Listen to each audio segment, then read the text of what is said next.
What's up, guys? Welcome to the PT Good Podcast, where we talk all things ortho, from physical therapy to training. My name's Kane. And my name's Mark.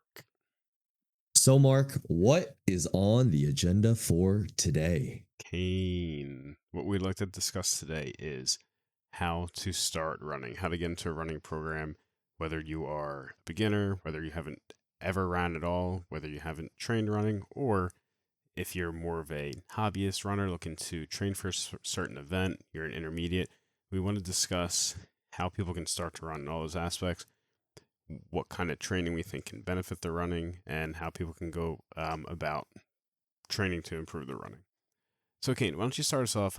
Someone, maybe they have a little bit of experience running, or maybe in the past, but they haven't run in a while. Someone who's a beginner, someone who's hasn't really trained running in a little bit. Where do you see them starting? Yeah, I think we mentioned some tidbits from the last episode, but I think for this episode, we're probably going to organize it a little bit more and more specifically to each of the, experience levels of the runners. So beginners and intermediates, just like Mark said, right? But for beginners, I think the first part of their training that really gets overlooked is how hard running actually is. I think that's probably the number one thing that I'd recommend that most people reevaluate before they start is they tend to really overestimate their capacity.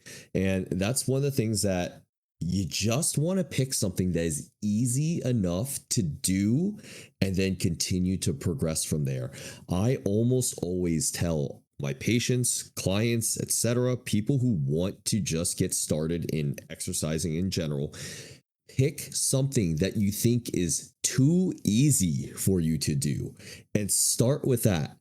Because it's just so much easier to continue to progress from there. And what do you mean by too easy? Because I think some people get an idea of like, let's say someone who hasn't run in 10 years or out of shape. Someone who thinks too easy might be like, I'll run a mile. It'll take me like 12 minutes. Is that easy enough? Or I know just based on our discussion, I think like too easy, like you're talking pretty easy. So like, what's a good starting point? I would say don't even do a 12-minute mile. Right. That is not our goal coming out of the gate, right? I would say if you are someone who has been pretty sedentary, right, that is where I would start just walking. Walking is fantastic. It's a great way to get your heart rate up. If you want to make it a little bit more challenging, there's a couple ways to do this. You can walk faster. You can walk on an incline. I think that those are great places to start, like very, very low level places, just to get some of your tissue a little bit more conditioned, right?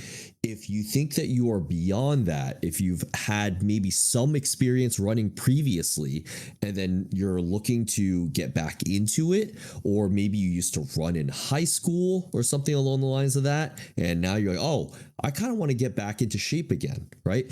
That's where you could probably do something like a jog into a walk. Now, before we continue, I definitely want to clarify, there is a difference between a walk, a jog, a run, and then a sprint, right? So those are just varying intensities of how fast you're going.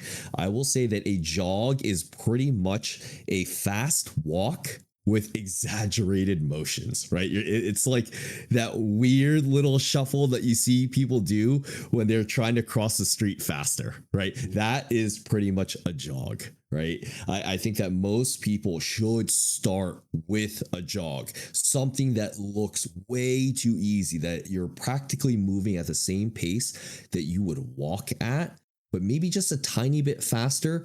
This is where you get to focus a lot more on what it feels like to jog and get into the technical aspects of running, because now you get to work on how your body's moving, how it's feeling, what feels like a good step, where your body position should kind of be.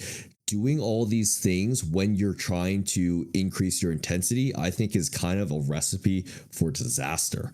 You just want to take it nice and easy, slow enough for you to be able to focus on the task at hand, which is working on learning the skill and the technique of running, right?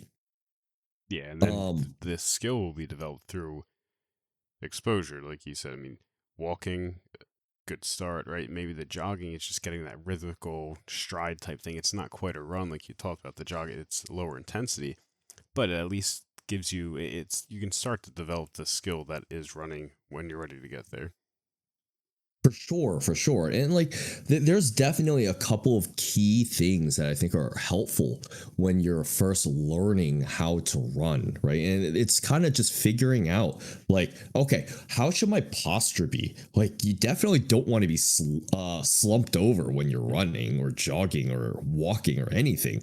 You usually want to be relatively upright, but also just relaxed. That is such an important part. When you start to get fatigued, things really start to tighten up and you're just like you're muscling the motion, and that is where it takes so much more energy. It just makes it way harder. You are essentially fighting your body to be able to accomplish the goal of learning the technique because you're fatigued. You haven't learned that skill well enough yet, and this is where it's like learning that skill, taking that time to lay down that foundation is just going to put you so much further ahead in the long term. It really is just such a long-term investment. So doing something like a jog walk is fantastic. I think that is a great strategy to utilize. Like, something that you can do is maybe you jog to one street light, or maybe you jog one block, and then after that, you walk for the next one.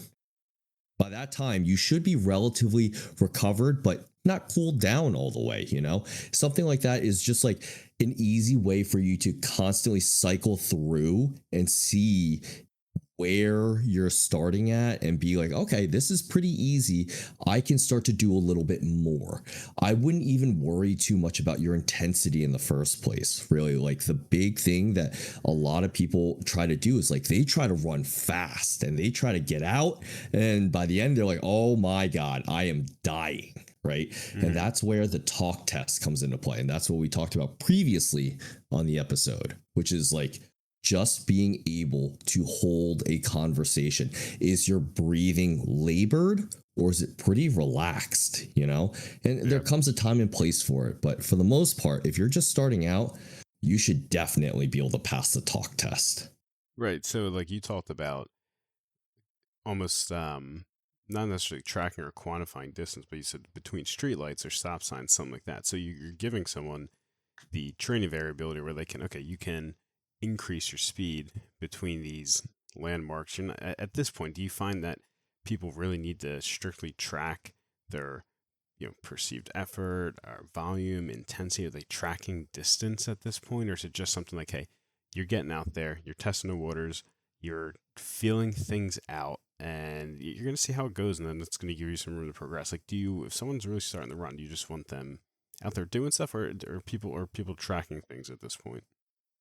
I do not think that tracking is the highest priority right now, to say the least. Right. So I think the biggest thing for tracking is to at least know that you're progressing. You can kind of keep track of how far you're going. Like, okay, I ran this loop in my neighborhood. Awesome. It doesn't need to be objective. It's just like, okay, that loop is specific to you. Stick with it. That's fine, right? If you're like, okay, normally I can go from this street light to the next, and you're like, okay, that wasn't so bad. Maybe I can go and do more instead of just limiting yourself after you've gotten a couple of days worth of experience under your belt, where you're like, okay, so I've done this a few times. I'm going to try a little bit more, just go a little bit further and then see how you do with that. I think the intensity thing is where people really get wrapped up in. And that's probably the biggest thing that I would not progress people on early is their intensity. I would rather have someone take their time, gradually increase their volume, gradually increase their frequency, and then just let things adapt. Like the whole. Go ahead. Yeah, I mean, like when you talk about volume and frequency, I was just going to add, like, and I think this applies to even experienced runners, like, but more in the beginning a lot too. Like when you're developing this skill, it's a volume driven adaptation. Like I don't know if we're at the point, especially if you're just starting running, where intensity is, your main goal. I think just kind of like whether it's a walk jog, or whether you're actually at the point where you're running, the quality volume to develop the skill and acquiring that skill so you are able to perform more efficiently and continue to perform and generate quality volume, and then we can start layering the intensity on top. So, like you said, I think the volume is important in the beginning. Yeah, and that kind of bridges us into the next topic. But before we head on to that, I do want to touch on this. There is this giant misconception, I feel like, and this is probably where it comes from, is the sheer level of intensity that people tend to approach things with. A lot of people are trying to get in shape, lose weight, whatever it is that they want to do, right? And so they become gung ho on doing this activity. It's the new year and you're like, hey, I really want to get into this. I need to do this. And they push themselves. People always talk about feeling better after a run, feeling better after movement in general. But when these people push their intensity at the end, they're just dying. I know, like, if I push my intensity, obviously for cardio, it's exhausting, right? But instead, if you just take your time and gradually build yourself up, you're probably going to feel pretty good. It kind of gives you that feedback and that reward where you're like, oh, this isn't bad. I kind of like how this feels, and then I like how my body's like it feels looser, and you just don't feel like you've been sitting and stuck at a desk all day. It's just a way to reintroduce motion, which a lot of people already struggle with. But in this way, we're just simply not overdoing it. And I think that this is so easy to do. But like I said, that the whole point of this is pretty much talking about how running is a skill, how your cardiovascular activity is another skill that you have to develop. Imagine trying to train two skills simultaneously, and they're kind of contingent on each other, right? If you're not super good at running, you're not going to be efficient at it. That's going to challenge you so much more, especially when you're tired. How are you supposed to maintain your technique when you're exhausted? So this is where I think that the topic of cross training for beginners or people who are starting to return back into running is so important. And I don't mean like you need to do this to like prevent injury per se, but this is just a way for you to work on these two separate skills. And I don't think that this is something that's stressed enough for beginners. It's just something that a lot of people, they will just be like, oh, I'm running to get in shape. But they don't realize that both of these are kind of isolated skills until you're proficient enough to be able to train them simultaneously, right? Right. So, yeah. Like if you have, you're talking about building running skill. If cardio is your limiting factor and you're just kind of drudging through your run or jog or whatever it is, like we talked about the importance of building quality volume. At that point, it's not quality volume. You're just hindering your skill progression because there's another limiting factor. For sure. Like, if you are pretty much, I kind of don't like the term junk volume because people have a hard time discerning what exactly is junk volume. But when you're starting out and you're just pushing yourself and you're really getting exhausted and fatigued at the end of your runs, imagine what that's doing. If your technique isn't good, you're essentially ingraining a bad pattern. So that's going to carry over for all of your other runs in the future. It's also probably going to be your new pattern too. And that's something where it's like, hey, just break it down.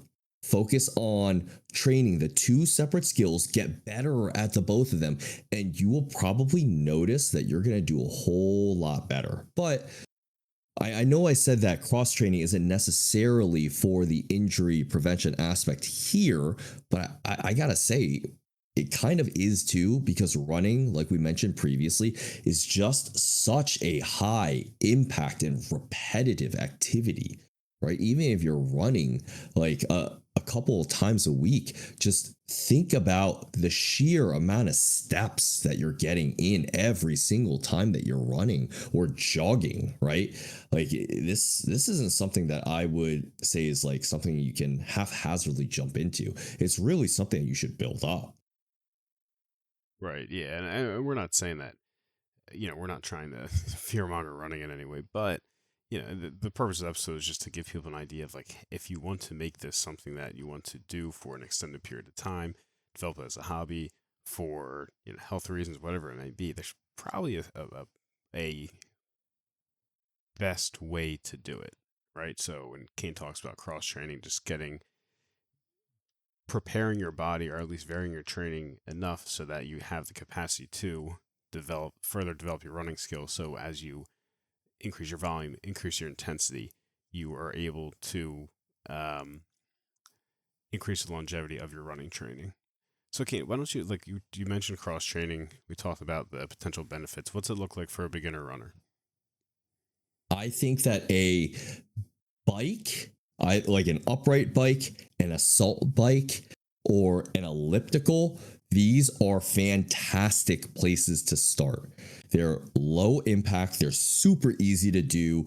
There is very little thought process that needs to go into it. Like, you do not have to worry about the skill floor whatsoever. You just hop on, you pedal, you just move. There's not a whole lot of thought process that needs to go into it, right? I think that is a fantastic way to start. There are a couple of other options. I think that they are a little bit harder, but it kind of just depends on what you have available to you and what your preference is. I think that using a Stairmaster is also just going to help develop some of the muscles that you use for running, but it's definitely going to be a lot more fatiguing, and you have to be a little bit more present, since you don't want to just trip or fall or anything like that. Stairmaster is the only time I ever had a lower body injury at the gym. All right, I'm done. That's it. That's all I wanted to say. Whoa. I don't want to talk. Just leave us hanging. I don't want to talk about it. What happened? What happened, man? Listen, I mean, I did the Stairmaster. I thought I was cool. I cranked up the rate, whatever, and my quad didn't like it, and it didn't like it for a couple weeks. That's it. That's the story. I digress.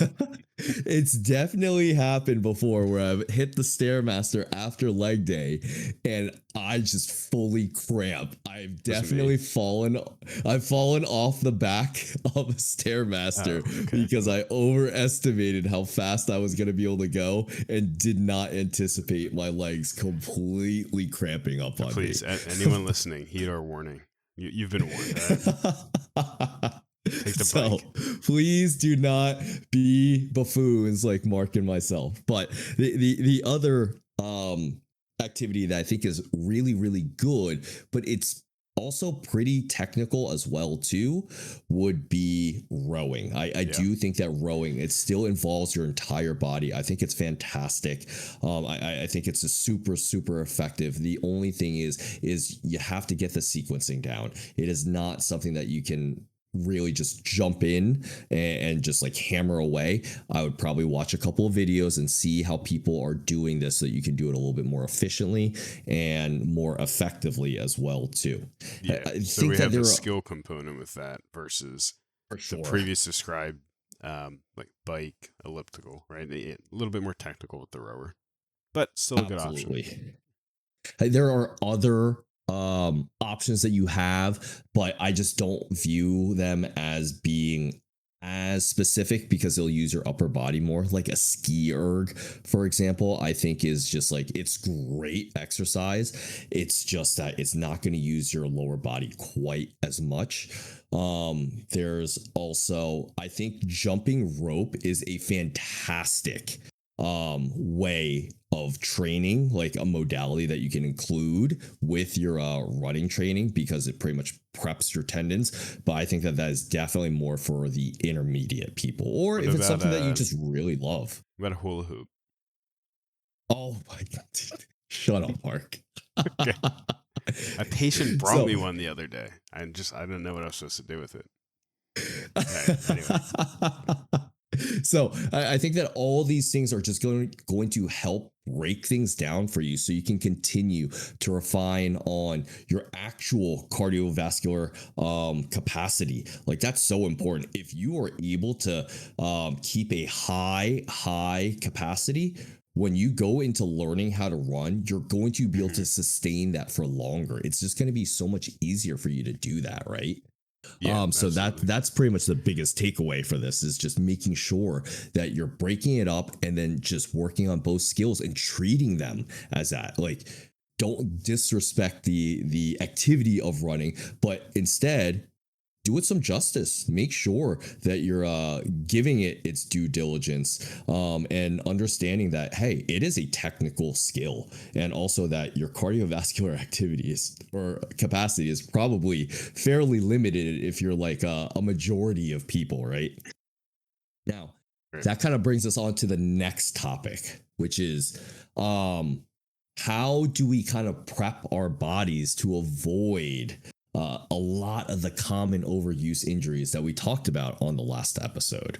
So, Mark, what do you typically do, or what do you think about in regards to the various exercises that people can do if they're just starting out running? Do you want them in the gym? Do you want them doing like weight training and stuff like that? Yeah, I mean, if we're just starting running and let's say someone's already doing resistance training, sure, you can keep up with it. If we're saying someone who's starting running and hasn't done any exercise for years, sure, you can go to the gym, but I think realistically, if someone's hasn't been exercising and they're just beginning to run, they want something that's easily accessible. I don't know that, having someone start running and then starting cross training and then going to the gym all at once is, I mean, certainly people can do it, but let's focus on one thing at a time. We can add the other things later. So, a simple way to begin to get some of the benefits of, resistance training as a beginning runner is just to use some basic foundational, almost, isolated type exercises for the main muscle groups that you're going to use while you're running. So things such as heel raises, things that are going to target your glutes, bridges, exercises on a single leg, such as, if you have a loop resistance band, you could just something that's going to target the outside of your hip. With the resistance band, a hip abduction, a hip extension, squats with or without a band, just things where you're moving, things where you're using the main muscle groups that are going to help you with running. And as you build this, it's not only going to help you possibly from an injury prevention standpoint, but as you're continuing your running journey and you go down the line, you're working these muscle groups. It's something where you're, learning these movements, and then you can easily transition to a formal gym program. But yeah, like I said, some calf work, some hip work, some general lower body exercise such as squats, things like that. If we really wanted to dig a little bit deeper, some single legged work just to mimic the running type movement, I think can be beneficial. But yeah, just to start, simple things, bridges, calf raises. I said isolated hip work, hip abduction, hip extension, things like that. I think are a great start. They aren't necessarily taxing, but they can provide good benefit early on in running, and they can start to build the foundation for when someone would begin to transition to a gym program in the future.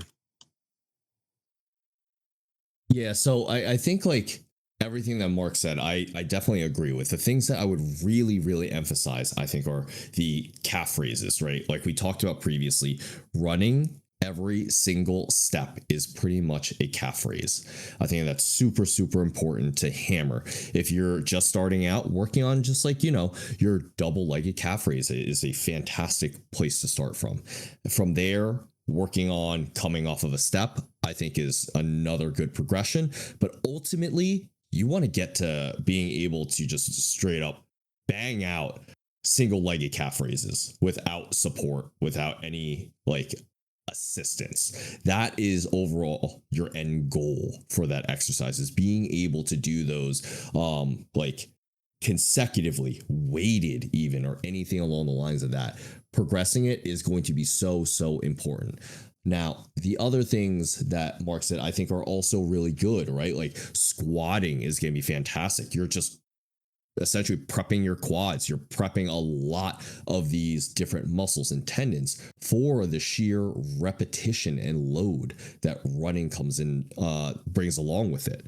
Now, I think that working on single legged stuff is a huge, huge thing, right? Like, even if you're not doing single legged squats or deadlifts or anything like that, there are still a lot of things that you can still do when you're spending time on one side. So like something that I've seen a lot of people do, like Mark said, the hip abduction and hip extension with a band. I think spending time on one leg where you're just balancing and holding that stance position and going through your clamshells, if you want to call it that, or your hip extension, both sides are getting worked and you're spending more and more time on that side. I think that that's great. I think it's so, so important. The other thing that could be very helpful is something that we call the sneaky lunge, right? And that's pretty much where you're Giving just away all the good secrets, man. Gee, I didn't know you're breaking that out. So this is a concept where you're pretty much just spending or holding a static position where you're just in a plantar flexed position, right? Like you have almost all of your weight on your stance leg, on your front leg, and you're just keeping your heel up and just being aware of where your weight wants to shift. For the most part, when you are running, when you're pushing off, most of your push off is going to come through your big toe. You want to make sure that you are strengthening that, even if it's just in a static position for a few seconds at a time, and then gradually progressing from there. I think it's such an excellent exercise. All right. So we talked a bunch about all these things for beginners and how to kind of move on, or how to progress their programming and see how they're going to get started and then what to do from there. But now we got to work on the intermediates. All right. So the hobbyist runners, people who have been doing this, these are usually the people that we encounter in the clinic. It's not the beginners. The beginners are usually not training hard enough or for great enough of a distance for them to run into some issues, or long enough for them to develop overuse issues. It's the people who are like, oh, I'm starting to really like this and really get into this, that we are running into in the clinic, right? So, Mark, what are some different like tidbits that you would recommend for a hobbyist runner? What's something that you would like, your biggest hitter that you're like, okay, this is something that we should really, really harp on for them? Yeah, so at least in my experience with the runners I've encountered in the clinics and just, friends who are runners, like one thing I see that these, intermediate hobbyist runners seem to be missing, which we have an overwhelming amount of data that's beneficial for running performance, is formal resistance training. So maybe these people are, they do resistance training. Maybe, every once in a while they do some lunges or squats, things like that. But I don't typically see, I think the programming can be better and they could just be more effective in what they're doing. So when we talk about resistance training for running, it doesn't have to be anything too crazy. Full body type program, 2, 3, maybe 4 times a week. So it doesn't have to be a lot of exercises. You can stick between that mid-ish rep range, 2, 3, 4 sets of 6 to 12. Just focus on big muscle groups, right? You don't want to neglect upper body. You definitely aren't neglecting lower body, but just something where we're just training our basic foundational movements, squats, deadlifts.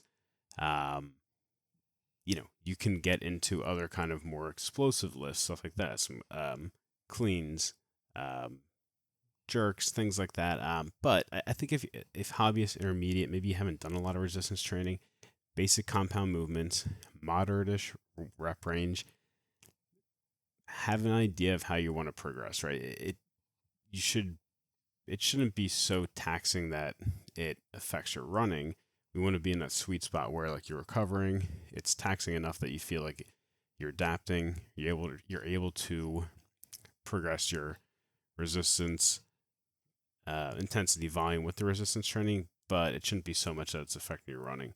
But yeah, I think that's something I see where, yeah, maybe people like do it, but maybe it's something where they're just doing body weight type stuff a couple days a week, or maybe even less frequently that, where they probably have the capacity, room to progress, and it'll just help the skill or their performance in running, which is their main goal. Do you see any other kind of gaps when it comes like that with runners you've worked with when it comes to the resistance training aspect? Yeah, I think that pretty much like what Mark said is that a lot of these runners focus so much on running and they don't necessarily focus on the other aspects that could improve their performance when it comes to running. So I always tell a lot of runners this, or like other fellow coaches and stuff like that, and it's even something I've had a discussion with Mark previously, which is when you're running, if you are getting stronger, you are able to produce more force with every single stride. That is going to add up with the distances that you're running. So if you're going for a half or a full marathon, imagine just like a 1-2% increase in power for every single step. That really is going to add up over the course of your race. And that isn't even talking about your actual running yet. So I think that is just something that gets overlooked for the most part. In regards to the exercises and frequency, I agree with Mark. I think doing full body a few times a week, 2 to 3, maybe 4 times a week is plenty, right? And then sticking with the like moderate rep ranges is fantastic. I think compounds are a heavy hitter.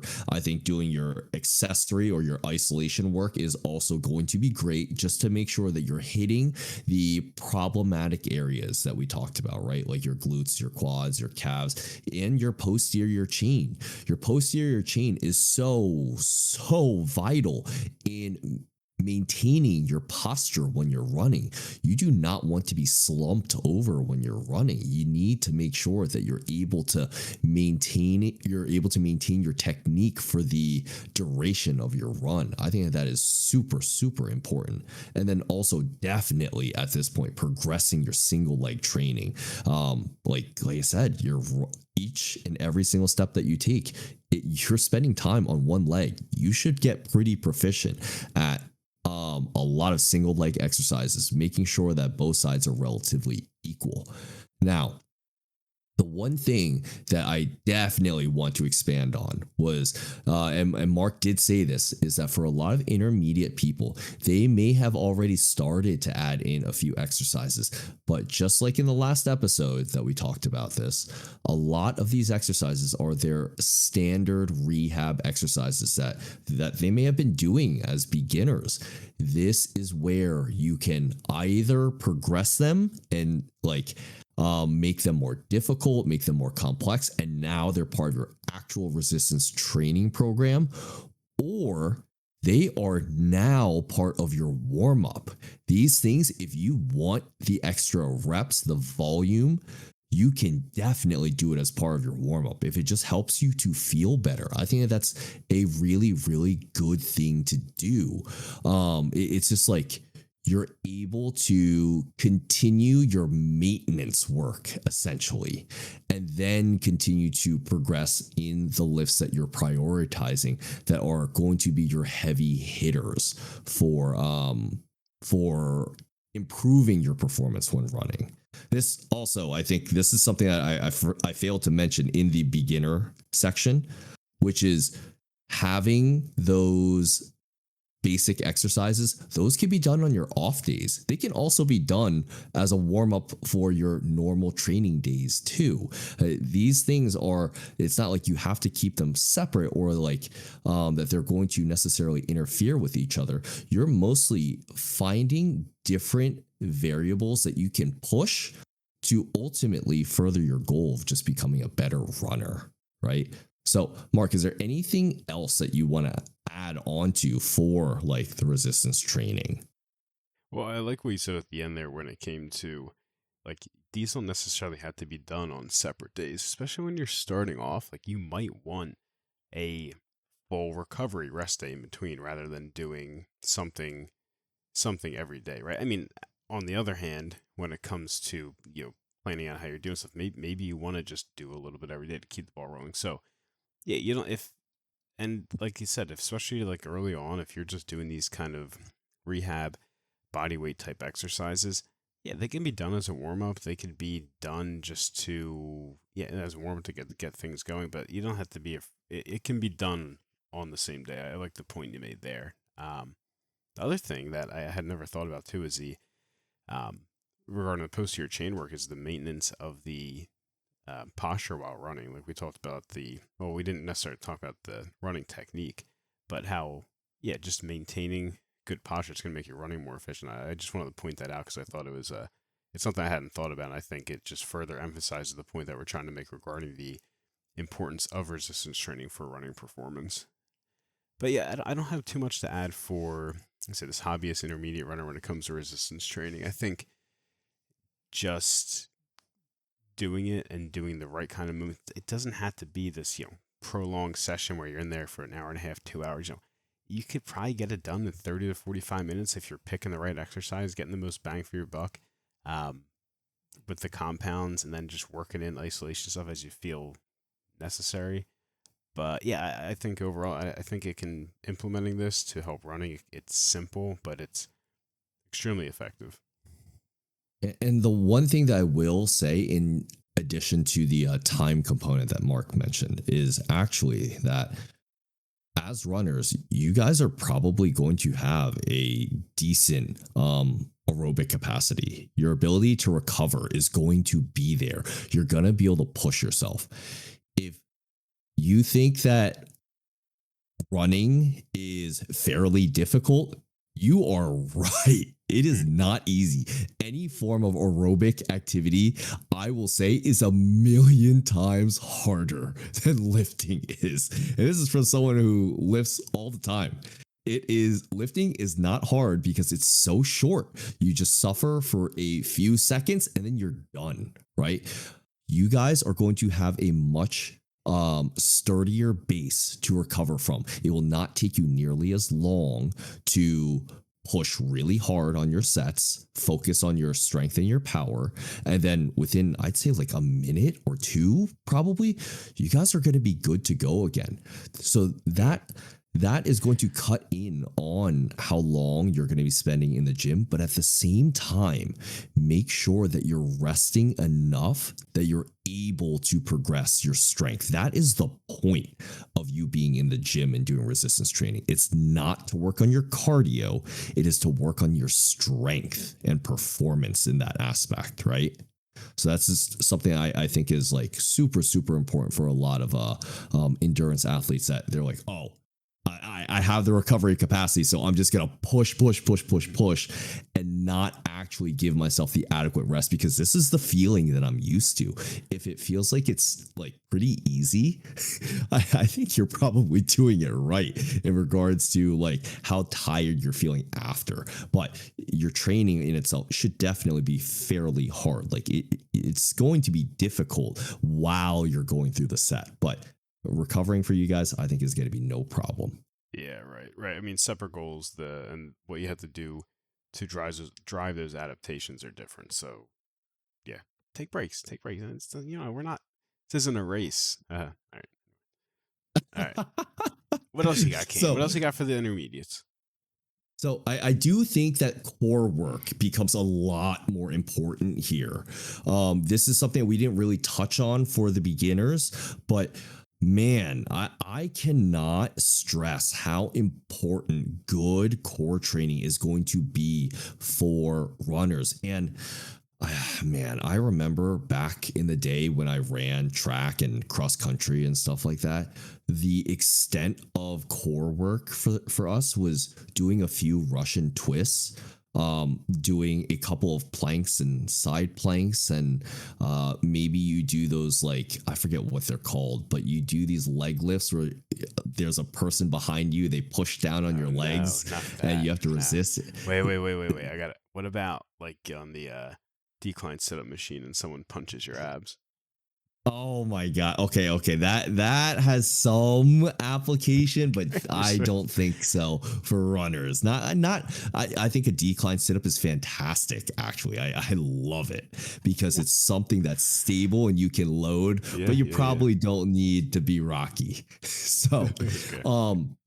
My biggest recommendation for core training is making sure that you can pick something. And core training is just it's pretty complex, in my opinion. You know, like you have things where you're trying to create motion, you have other exercises where you're trying to resist motion. So I think that incorporating a relatively full spectrum of core work is just going to be helpful for you, because the biggest thing is you want to make sure that you're able to both create motion as well as resist it, because that's just how you can make sure that your forces are being transferred relatively efficiently. Like that's the main thing, is like making sure that you can progress your lifts well, and that goes for your core training, right? Like how can you make it harder?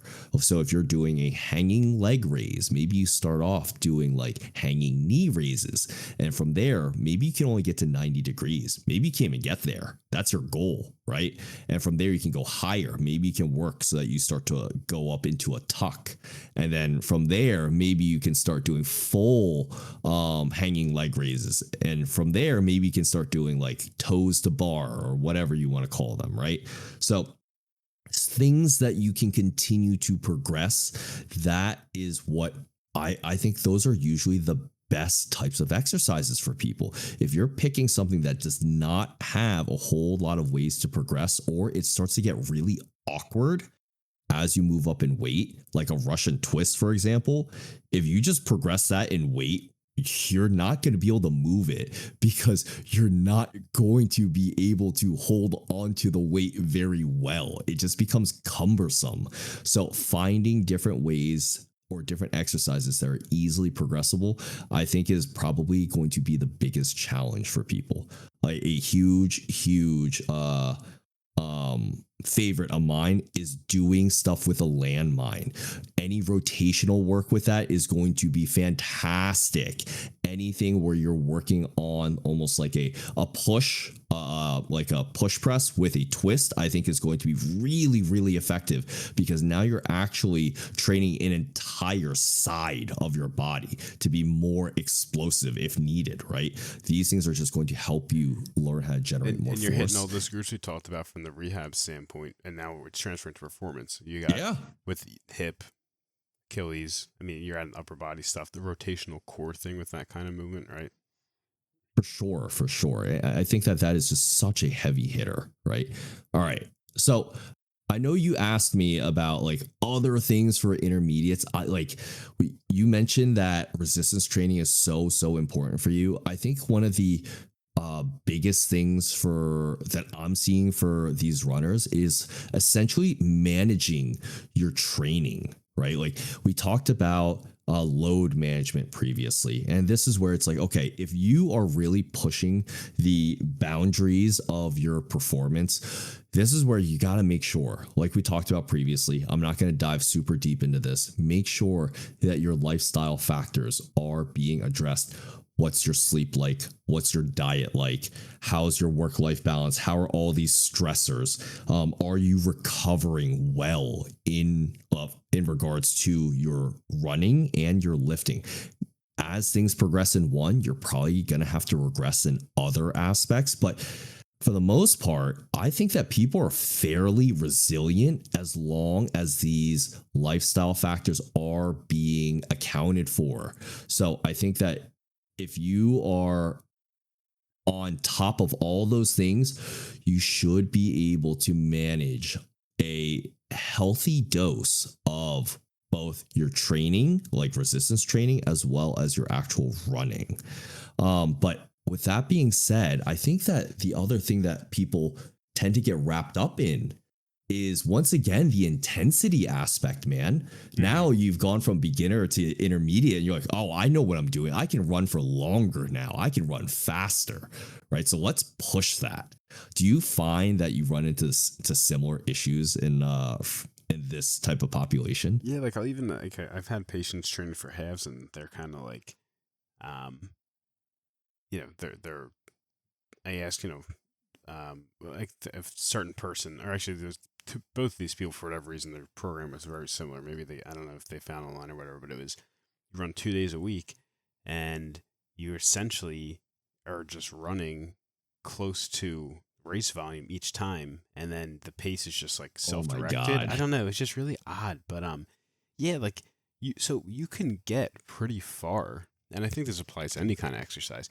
You can get pretty far, kind of doing things not necessarily your own way, but in a less unstructured way. Yeah, unstructured, like less than ideal manner, right? But to be able to get past that to perform at a higher level, something does need to be different, right? So I think you could train for a half and just kind of, or I mean, certainly like a 5 or 10K, like you could do whatever you want to run one of them, but yeah, even up to a half, like people kind of they just do stuff, and it's just, I just, like this person, every Tuesday and Saturday I run, and I just run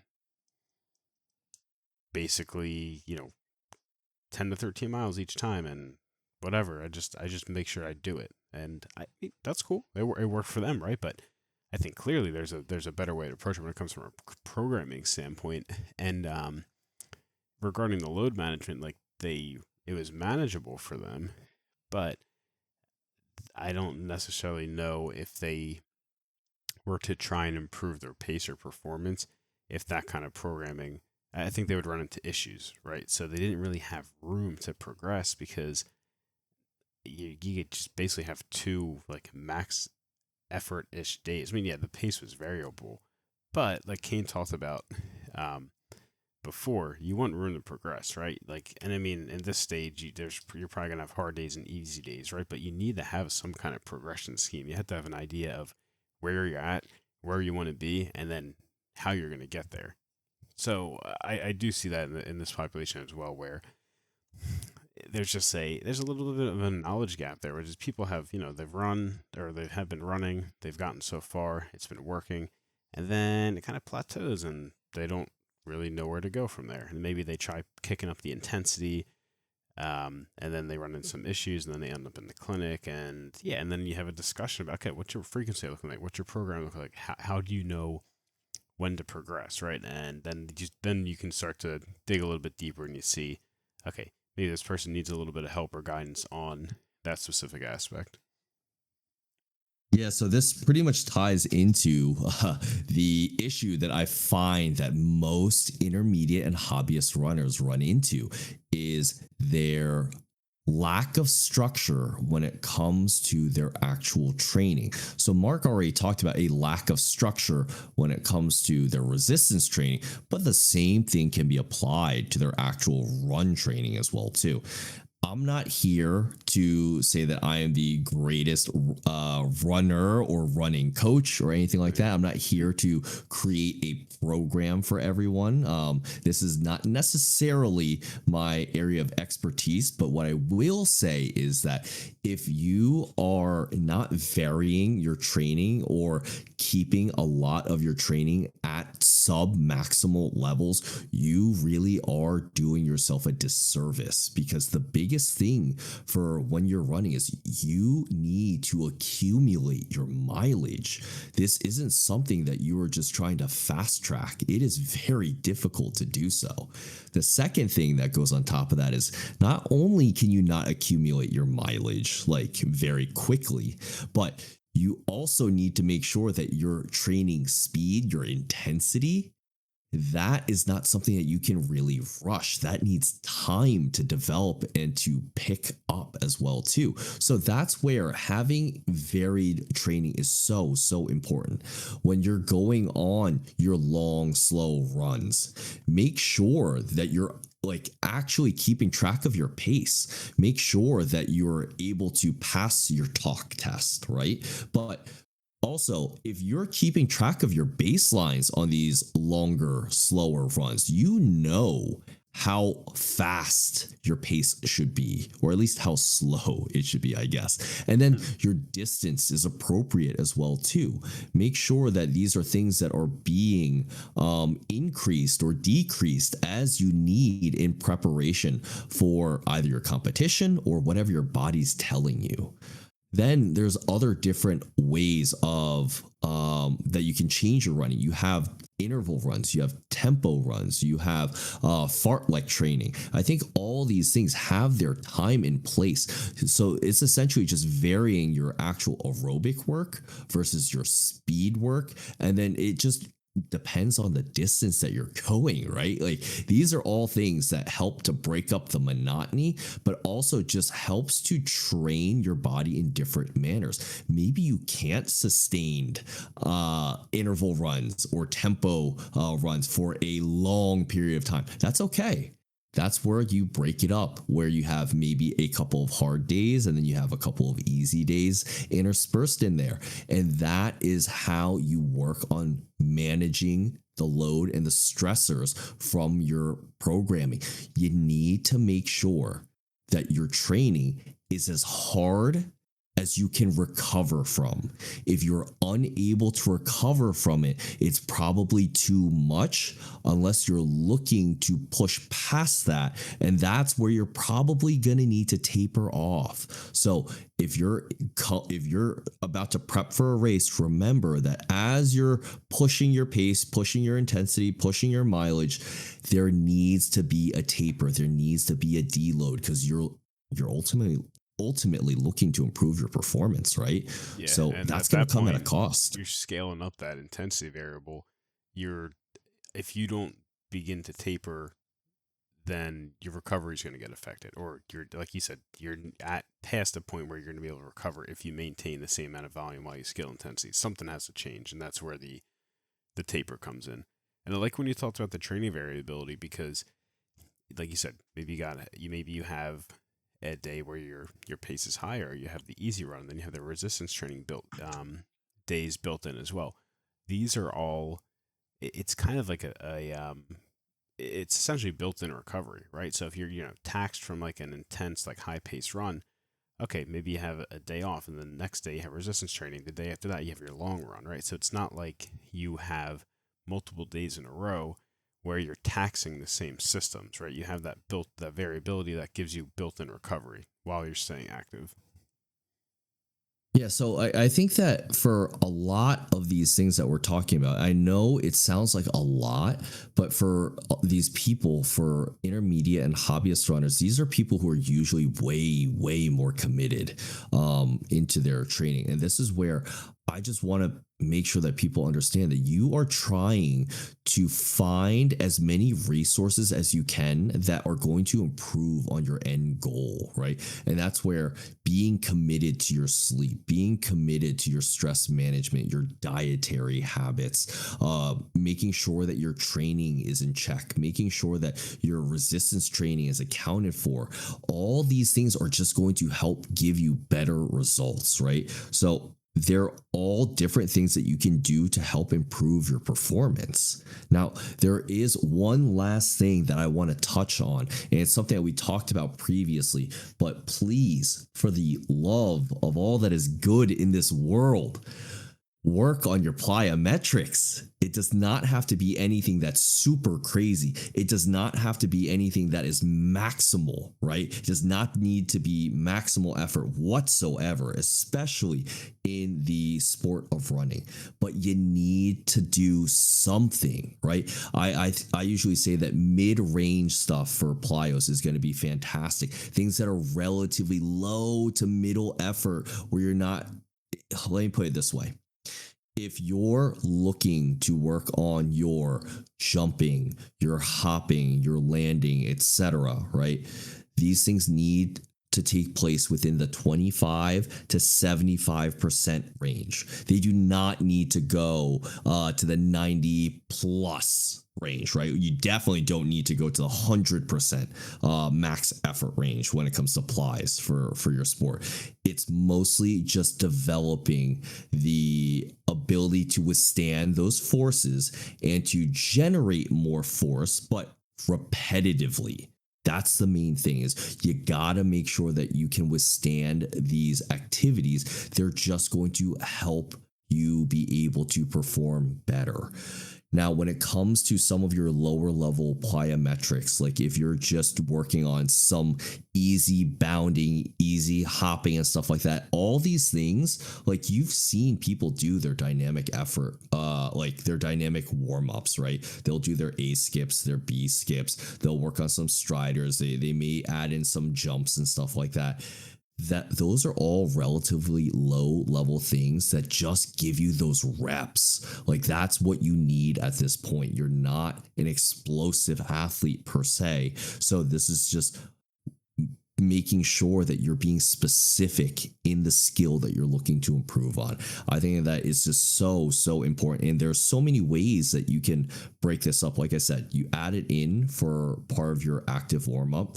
Maybe you even have training sessions that are dedicated to your plyos, or a block that's dedicated to it, depending on what your needs are, or if you have a competition, right? So I think that this is a great place for you to work on building up on that capacity when you're in the off season. Mark, what are your thoughts on plyos, and how would you typically look to incorporate them in for runners? Yeah, again, like I mean, excuse me. From it's only going to help performance wise as long as it is implemented appropriately. And like Kane said, like it doesn't. We're not talking about like, max horizontal or vertical distance. We're not talking about like any like in that regard. We're talking about simple things that are going to benefit performance, and some things you could work in a warm up, like little line jumps, or just like squat jumps to just like a minimal height, just things that are gonna drive those adaptations and improve your running performance at the same time are able to aren't so taxing that you're not able to recover from it. So when we talk about plyometrics, we're not talking about doing a sprint into like a broad jump and like trying anything where we're looking for like maximal effort. It's just enough effort to drive the adaptations to cause an improvement in running performance. And I think they are just as important, maybe if not just as important as other aspects of improving your running performance that we talked about, such as your resistance training, cross training, things like that. Okay. Kane, anything else you want to add to what we talked about today? Yeah, just the last thing is, like, I think low to mid level efforts of bounding are probably that's probably your biggest, and like that's going to check off most of your boxes. If that's all that you do for plies, I honestly think that is going to do a whole ton of good for you already. Pretty specific to your running there, right? Yeah, it's like, as long as it doesn't affect your actual running stride where you're overstriding or anything like that. Bounding down the street. Yeah. But I think that it covers all the boxes, and it's simple. It's something that people can understand. It doesn't take a whole lot of coaching or anything like that. You can just watch someone and be like, oh, okay, I get it. You're literally just spending more time in the air when you're doing this. And it's also just teaching you how to receive that weight and transition into your next stride. I think that is probably one of the easiest things that you can really do. But for sure, that's all that I have in regards to this episode. I think we covered a whole lot here. Yeah. So just to summarize, beginners, you're just starting running. You're practically maybe ran in the past, or you haven't really exercised generally, get out there. It doesn't have to be a run. Talk about like a walk, a jog, interval type thing. Something you may even just jog for 10, 20 seconds and you're walking for a minute. Just enough that you get that exposure. Start to build the skill. Perhaps think about starting to build your aerobic capacity with cross training, such as a bike, elliptical, rower maybe. And then, implement some core foundational resistance exercises that target main muscle groups such as calf, hips, and core. When it comes to intermediates, we discuss getting you've been running, you're developing the skill or have developed the skill. Let's get a little bit more specific about some other key areas, such as a formal resistance training program and having a set goal and being a little bit more specific about running programming and volume management. All right. That concludes today's episode of PT Good Podcast. Remember to leave us a like, subscribe to us on whatever platform you're listening to us on. Follow us on Twitter at PT Good Podcast. Thank you for listening. Hope you enjoyed. See you on the next episode. Miss you, love you, bye.